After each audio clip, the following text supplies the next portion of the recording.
Мне бабушка моя однажды рассказала, то был день, 23 февраля. Горела свечка на столе, мерцая, застыла на глазах слеза. Отец ваш был тогда еще ребенком, когда везли нас в дальние края.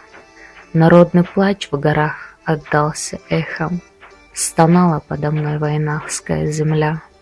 Нас как товар забросили в вагоны, пощады не было ни детям, ни старикам. Мать не могла потом сыскать ребенка, и ни одну семью обидела судьба. Везли нас через горы и долины, мы видели и реки, и моря, но гор земли войнахской, как светило, с собой горянка бережно везла. Холодный ветер дул и рвал черкеску, так встретили нас чужие места, прижав детей грудных, зажавшись в телогрейку, в душе мы горько плакали, скорбя. Стучались в двери, просились на ночлежку, и ведь там тоже нас ждала беда. Одни нам двери открывали в спешке, другие молча закрывали навсегда.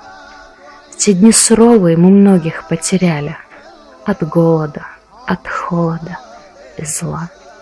Тогда лишь об одном скорбили горцы, умирая, что далеко родная их земля. Плачь, Родина, земля далеких предков, твоих сынов забрали от тебя.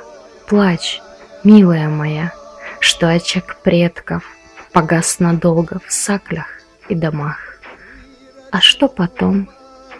Многих потеряли. Но нас, войнахов, сломить не так легко. Мы строили дома, детей мы воспитали, и снова возрождалась нация моя. Плачь, бабушка, плачь, милая, родная. Я знаю, тяжело тебе об этом вспоминать, ведь забыть ты многое не сможешь, дорогая, и не забудется такое никогда.